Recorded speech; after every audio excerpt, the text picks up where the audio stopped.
Welcome to the Midnight Musings podcast. Look at our amazing view we have going on tonight. It's going to be super fun. I'm excited to actually play back this episode and see how it looks. But besides me, you see me all the time, we have a new beautiful guest with us tonight. Please go ahead and introduce yourself to the world. Who are you? What do you do? And what are you doing in Las Vegas? Because I know you don't live here. Thank you so much. Yes, I am Ashley, Prank Sinatra on Instagram.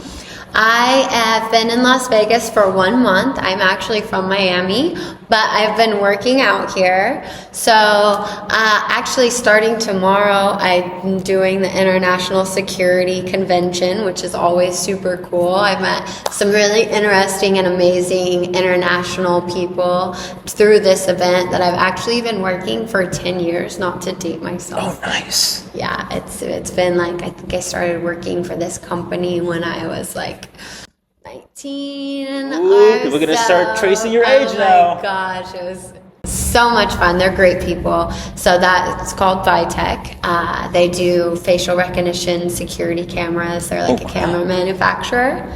So I like to spy on people in my free time, and that's why I'm Frank Sinatra. Okay, I love that. Yeah, that's such an interesting take, and cameras are everywhere. So if you guys are listening right now, you've never been to Las Vegas, there's literally cameras everywhere. Oh my gosh, There's cameras on this set. There's cameras at every single corner at the hotels and the casinos. Cameras in the stoplights, absolutely you can't even everywhere. Speed. So I love that, Vegas is such a hub for these awesome events. You came all the way from beautiful Miami to be here. Absolutely. What's it like? Obviously different vibe. I've been to Miami. What do you like about Vegas? And what do you hate about it? I don't care. You can be honest. Well, honestly, I really love the controversy of Las Vegas because it gets such a bad rep for people saying oh, I can only do 2 or 3 days in Las Vegas. How are you out there for a month? I'm well, I'm actually not at the clubs every night, but I will if I'm paid to be an atmosphere model, and that's pretty much the only way I'll get to the clubs.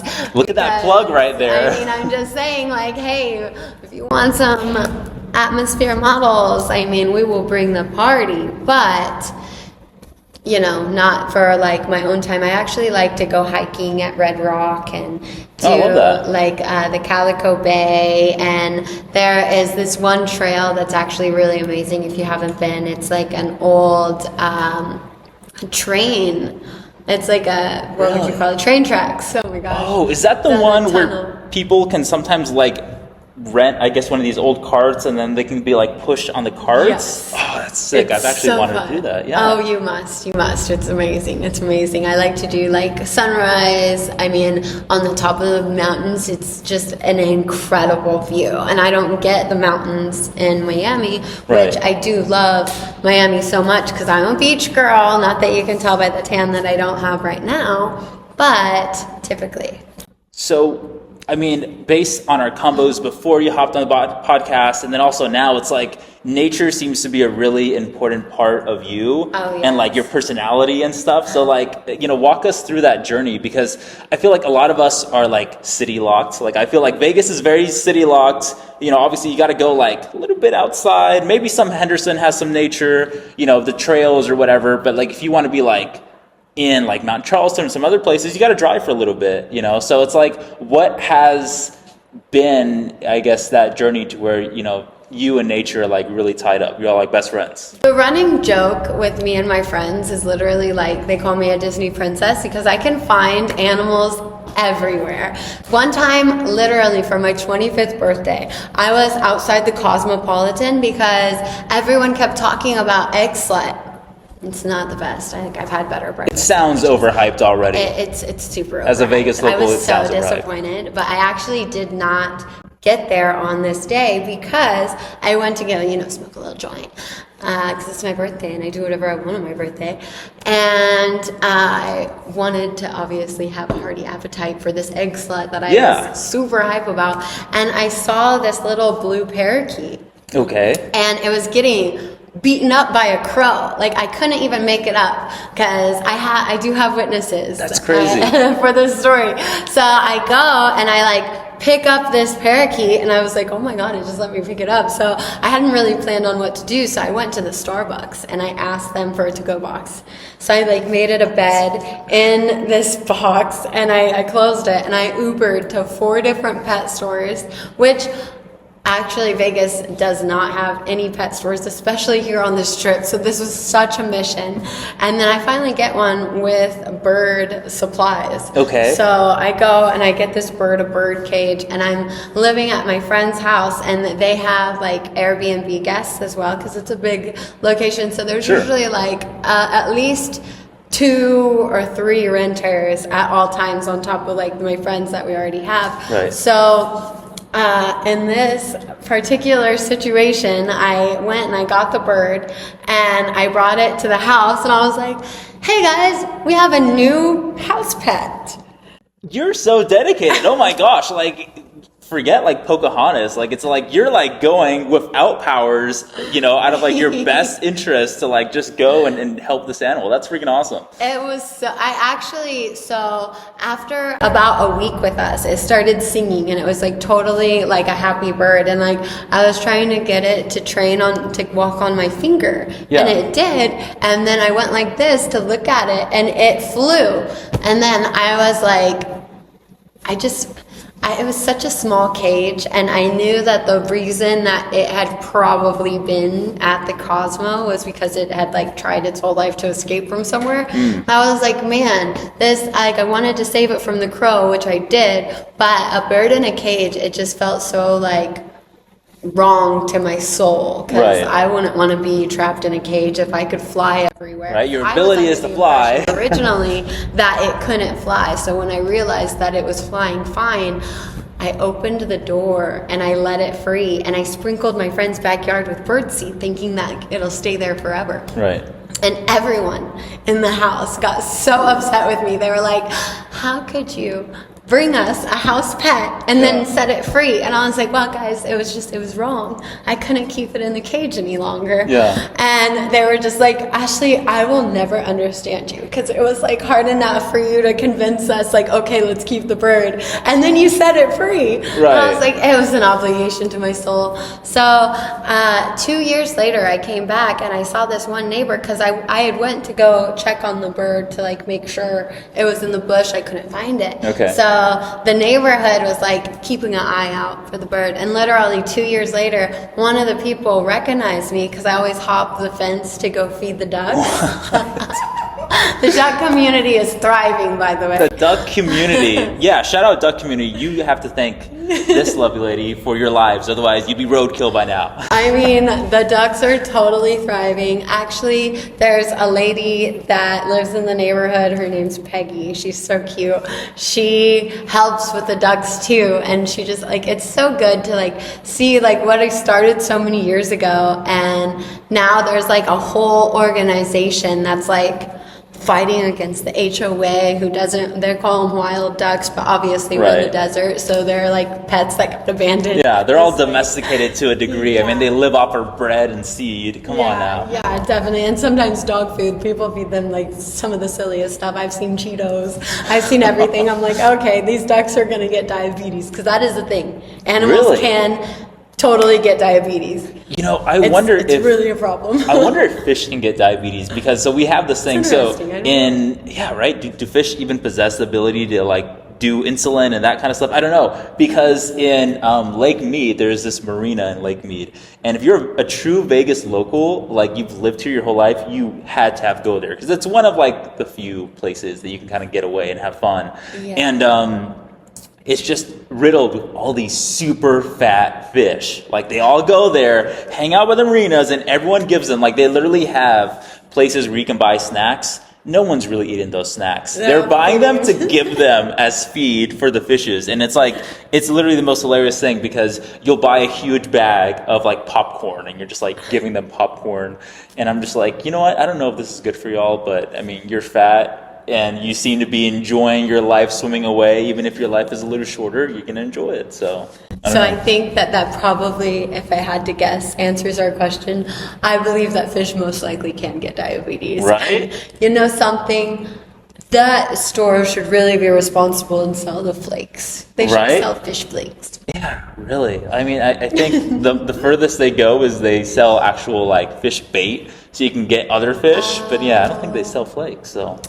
Well, I don't know that I would eat any. Well, I personally know that I would never eat any of the fish out of anywhere because I don't eat animals. But if I did, I don't know that I would necessarily eat it out of that lake specifically. You don't want to eat it out of Lake Mead. Like, there's a lot of pollution in there. Yeah. Dead bodies have been found there, which is also kind of interesting. Just put your car and drive and push you off the cliff. Yeah, that's like literally been a thing. And like people out of Vegas, you think we're like making up conspiracy theories. No, look it up. Like there's bodies in there. There's more bodies being discovered. Vegas is literally the only place. I have almost been kidnapped 3 times in my adventures out here. One time I was successfully actually taken because this guy posed. It's like when Uber like first came out. Okay. And I was one of my first times out here. I was actually working in communications. Okay. And communicating how to be kidnapped. Yeah, well now that's what I am doing because how not to be kidnapped. So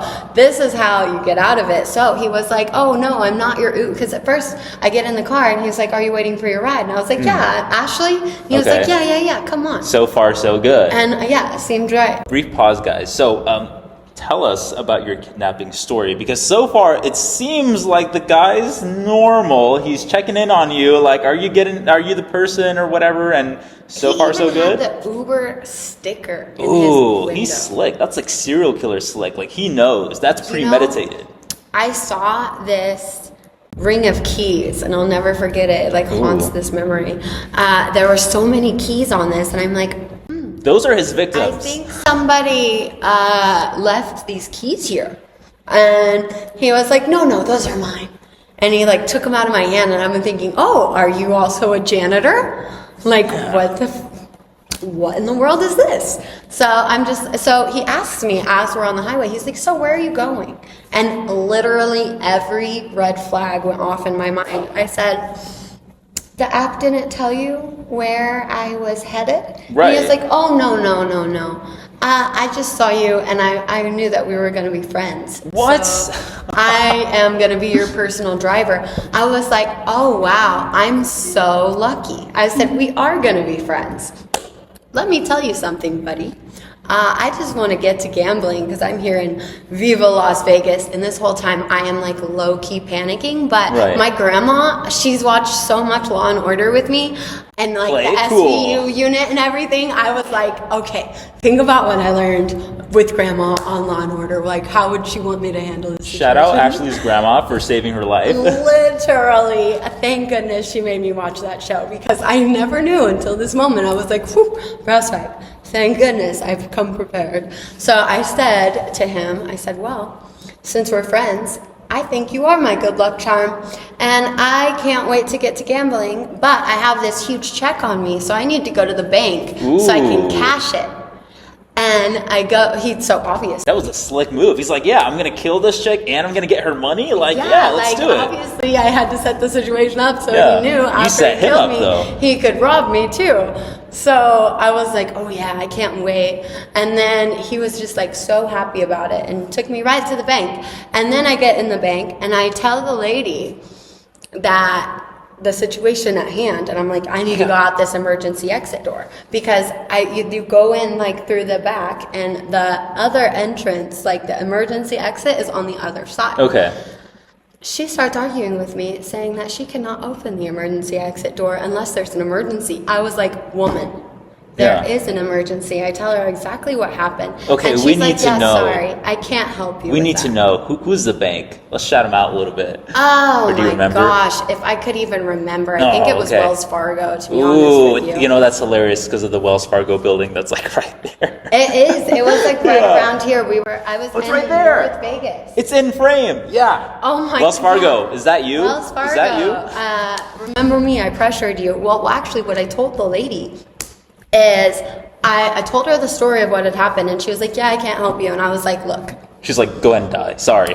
I am about to call my grandmother. So grandma saved me twice in this story. I said, I'm going to call her, and I'm going to tell her, I like said the name off of her badge. I'm going to tell her, you would not let me out the emergency exit door while I just explained to you the fact that I'm literally fearful for my life right now.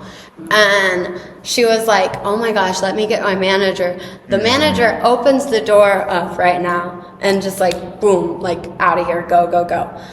I did not realize that, like, even with the amount of adrenaline that I had, I got like 3 or 4 blocks, and I thought, whew, I better start working on my cardio more often, because good Lord, it was not where it should have been. And I was like, okay, so now I just need to go, like, so I duck into like one of the hotels, and I'm just like waiting, and I'm just like, oh my gosh, because I was like terrified, what if he's following me? My heart's kind of beating here, like, this is intense. So scary. But you know what I did as I went to the bank? I took a picture of his license plate and I called that Crime Stoppers number and I reported him, and I was like, this guy, I don't know exactly what he's doing. They were like, did he hurt you or anything? And I was like, well, no, but he scared me really bad. They were like, well, that's not like necessarily enough evidence to go after him. I was like, then what do you go after people for? If you know that they're impersonating your Uber driver, like, what else do you think? You really think he was just going to take me to have a fun day? Like, I'm sure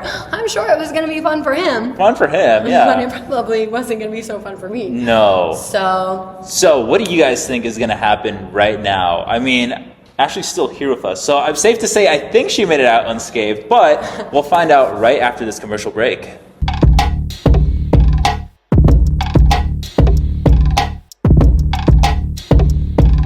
Welcome back from our commercial break. I hope you guys are really anticipating how the story is going to end, because I am really curious, like, what is going on. So to recap, if you guys are just tuning in right now, we have our guest Ashley is just retelling us one time where she possibly could have gotten her life ended. So yeah, tell us what is going on. We are in a bank right now. Yes, so I was in the bank and I explained to the lady the situation, and she was like, not willing to open the emergency exit door, because I don't know why.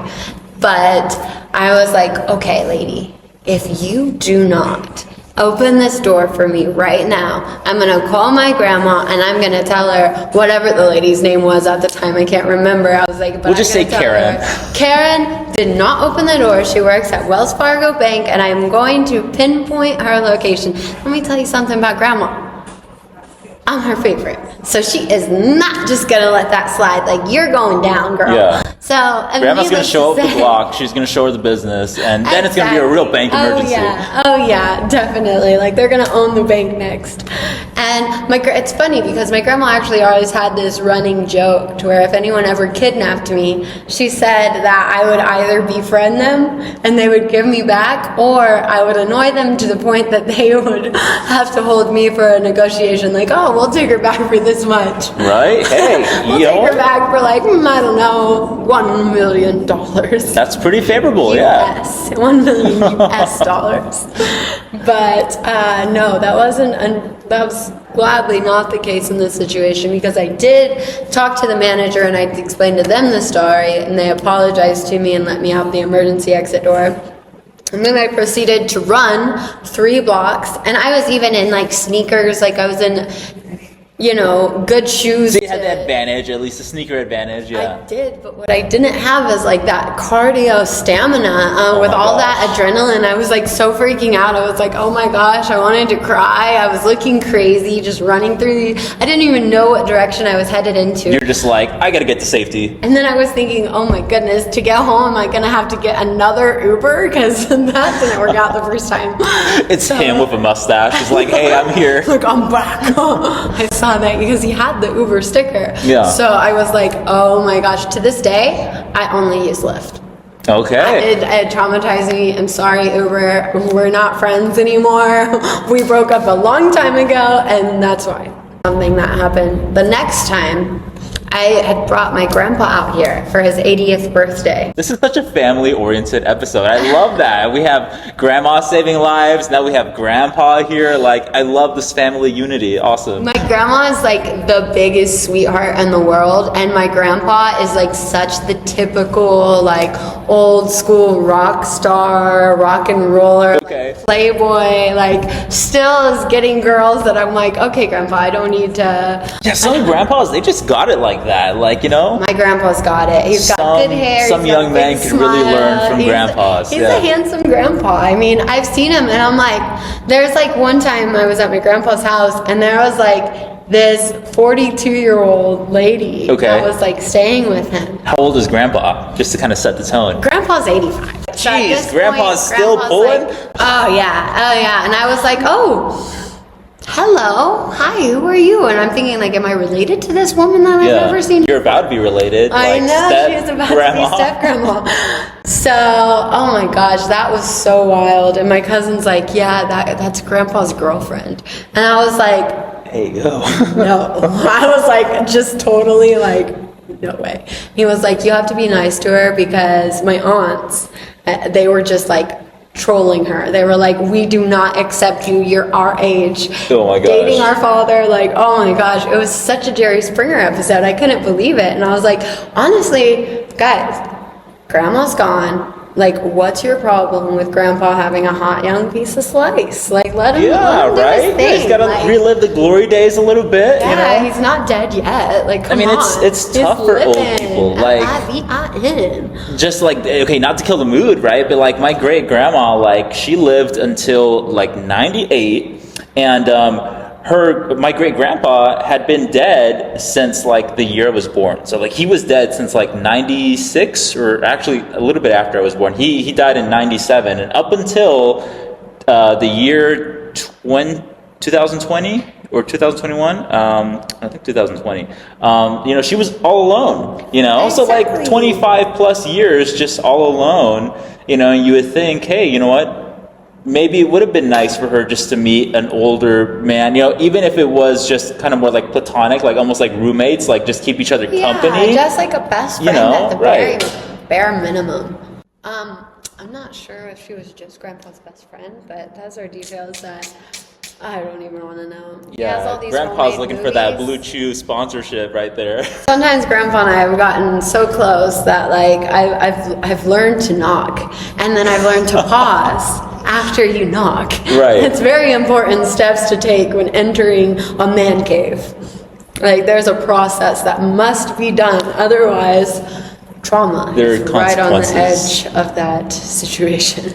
You don't want to see what's going on in the man cave. Right? If you're invited, don't do it. Just knock, pause, and wait for a hello. Yeah, you know, there's a reason why there's a lot of like no trespassing or like private access. Exactly. It's mostly not because the homeowners are deadly. It's probably because they're out there doing something private. So restricted access. Okay. It's true. So I kind of want to shift topics a little bit because you're such a creative person, and like you do a lot of things out there that I feel like most people still don't have a grasp on yet. And I feel that like concepts like, you know, like atmosphere model and stuff, like they mean stuff to us because we're kind of in the field. Yeah. But like for like your day-to-day person, I'm sure they don't even know what that means, you know? So like what are some of like the creative things that you like to do, and kind of explain them for, I guess, potential creative person that, you know, she doesn't know what she or he doesn't know what they want to do in life and is considering, okay, maybe this is something I want to do. Well, for atmosphere modeling, basically, there's different regions within the industry. Yeah. So you're either working with like a liquor company that's sponsoring you to be at a party and to say that this is your favorite drink ever, because it is, obviously. I would never lie about that. Never. If they paid you enough money, would never. Hence all the non-stop Prime stuff that you see everywhere, and I'm like, there's no way everyone loves this. Okay. I mean, it's like professional alcoholism. Yeah. And it's fabulous. And then there's also just, you know, especially here in Las Vegas, these guys are high rollers.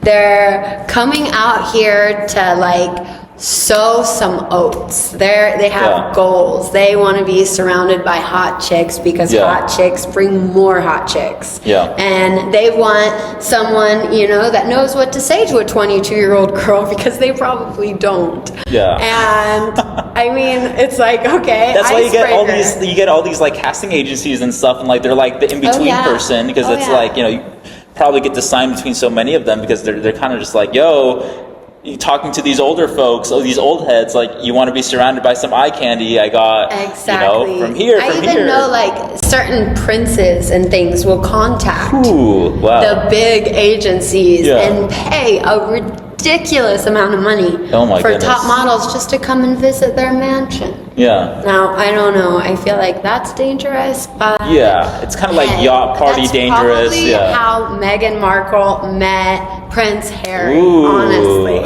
she's out in LA, and he was like, "Oh, I'm surrounded by all these models," and then boom, love story. That's a perfect princess story. Now, on the other spectrum, I don't know.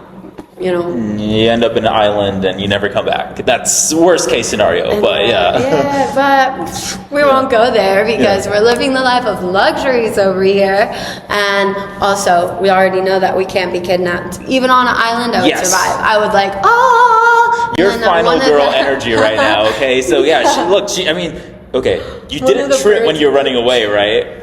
No, I didn't trip. Okay, see? Yeah, she already broke the movie stereotype. You did not trip. You were like invincible right now. No, I did run out of breath, and I was like, holy shit, what am I going to do? And then I got away, so that was fun.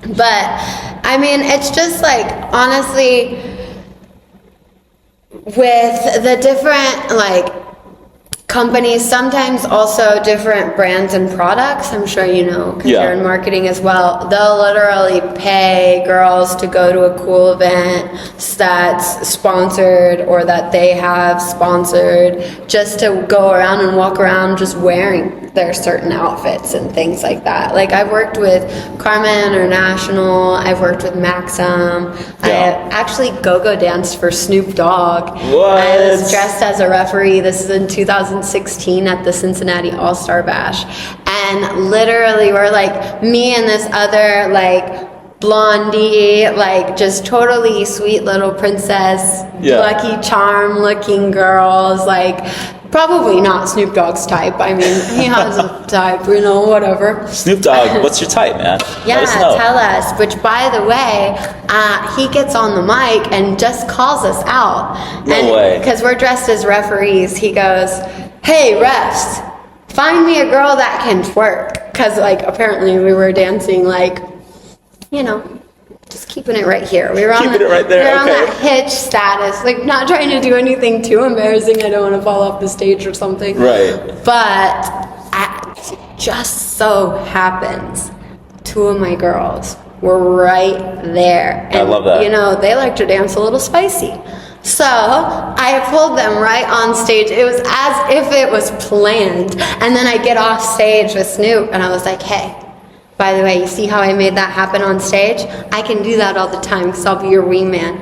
I said, "I'll be your wing woman." And dude, I love that. That's just something. I was like, and I don't want to smoke your blunt because I rolled one for you. And I did. I rolled it with gold leaf foil. And let me tell you something, that was hard. But the story just actually doesn't have such a happy ending because... Was that here in Vegas? No, it was in Cincinnati. Okay. So I, obviously, the first thing that I do is I tell all my girlfriends, Snoop Dogg is letting all my friends backstage to go smoke with him. Okay. But it's got to be a secret because we're still working and we're obviously professionals. Yeah. So I sadly let my friends go before me because I'm just that type of person. And I made a promise to the other go-go dancer referee that if she goes to get the joint, I'll wait for her because I had to let all the other girls know. So we have like a plan. There's a mission. We are making this Snoop Dogg mission happen. And my best friend Jazzy, she came out of the like place where Snoop was. His like, what do you call it? The dressing room or whatever, the backstage like mobile. And she shouts at me like from all the way across the venue, "Ashley, I just just hit Snoop's blunt, because she was so hyped, and she like totally forgot that we were working this event. Oh my gosh. And pretending to be professionals.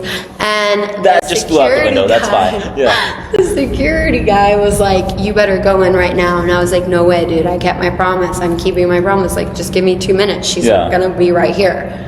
And the other guy comes and goes, "No more." And he looked at me and he was like, "I told you so, Snoop. If you are watching, I'm still down to be your wing woman. Just saying, like, we can be best friends, and I would love that." Heck yeah. And I'll roll you another gold leaf foil joint, or I'll just get one at one of the primetime dispensaries here in Las Vegas, such as Yarden. Ooh. My new favorite one. Shout out. It's so cute. There's like so many cute flowers. Like the entrance is gorgeous. Oh my gosh. And their clothes, everything, like it's sharp. So tell us a little bit about that too, because I feel that, and it's funny because we were about to bring this up too as part of the topics, right? Yeah. Tell me a little about like cannabis industry. Like I know that you're, like touch on that too, and then like it's. I feel like it's important for like people to understand a little bit more about it. Like Vegas, we are not that new to it. Like it's been an emerging kind of thing.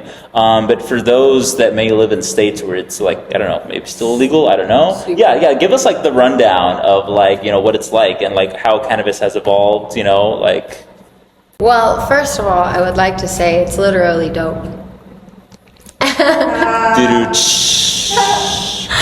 But it's like, I've been part of the industry for so long, like it's still foreign for me to think that people are out there still calling it the devil's grass or whatever. I'm like, oh my goodness, like, okay, what about all the big pharma companies that are subscribing people like ketamine and stuff to do this and that? Like it's honestly quite tragic because people are just so misinformed. Actually, if you look back in history, the tobacco industries are the ones who originally made marijuana illegal because they were going to cancel them out. And tobacco used to be this whole medicinal thing too, which was wild. I mean, I'm sure that like literally to some degree used to smoke cigarettes to like improve it was their believed that like when you go into a burning building, like the cigarette filters.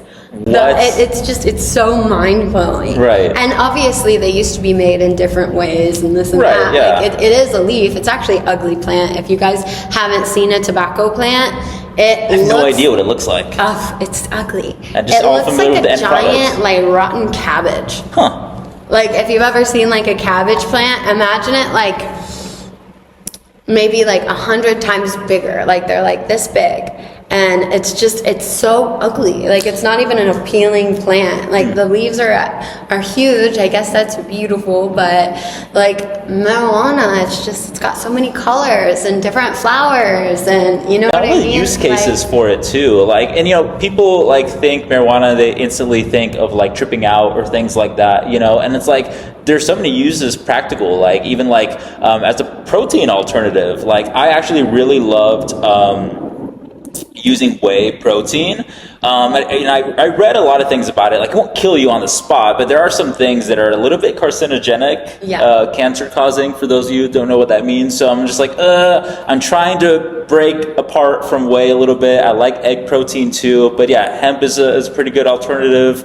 Even like CBD oils for like athletes. So it's like, I'm sure there's people listening right now. They still have the stigma. So like, let us know. Absolutely. And the thing is, you don't actually have to smoke the plant. You don't have to ingest the THC. You don't have to have the mind-altering complications of weed to be benefited by the many different things that it can actually do for your body.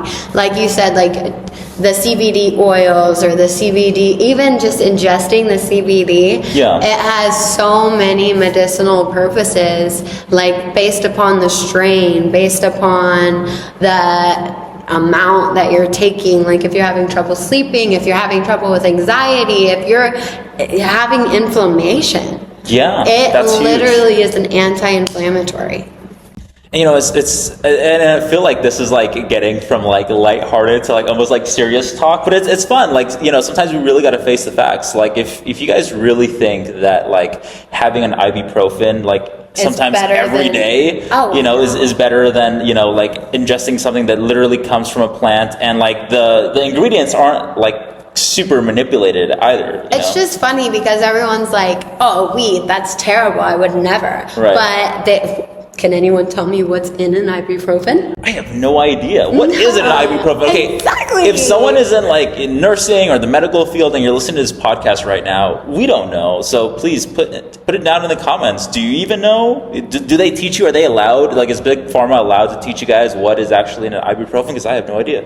I think that honestly they know like the different things. It depends on what level of medical field that they're in.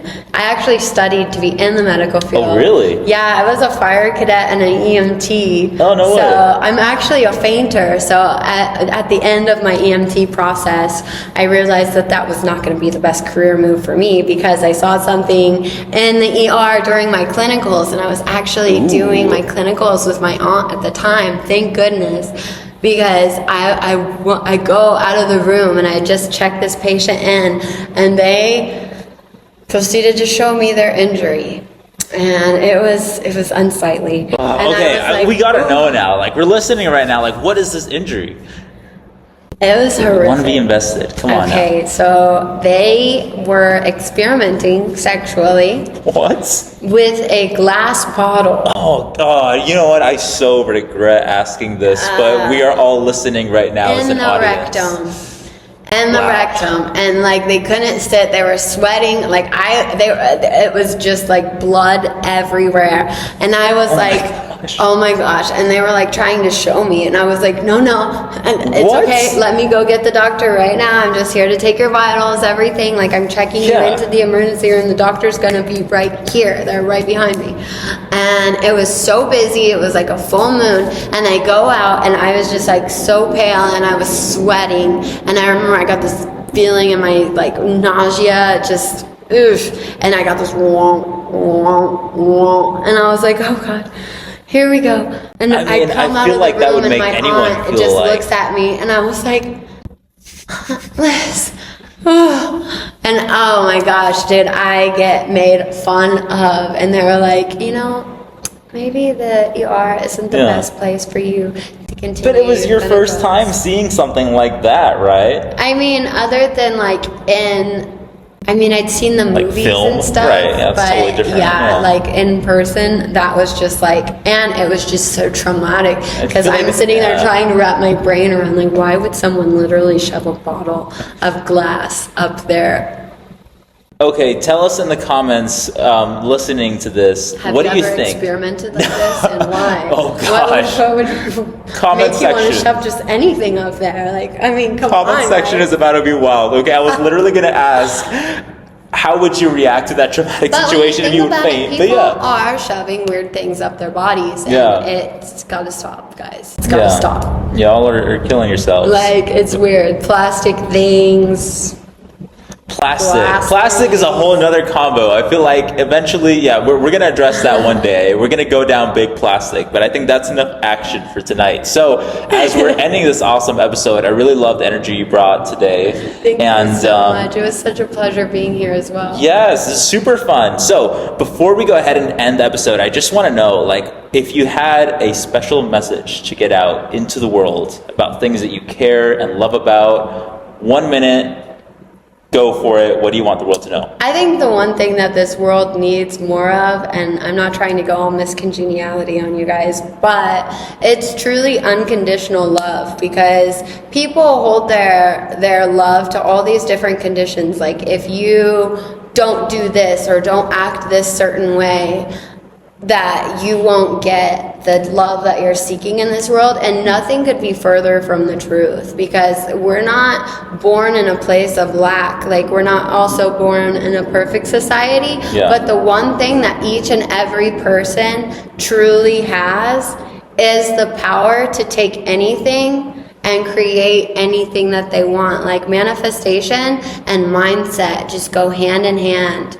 And unconditional love is where, you know what, you might not agree verbatim with something that somebody says or does, but at the end of the day, you can reassure them that no matter what, I'll still love you, even if, hey, maybe I need to take a step back for my own sake. And like communication and just being able to communicate the emotions and find in your own self where it is that you're hurting or why you're feeling a certain way is so important, just to know yourself.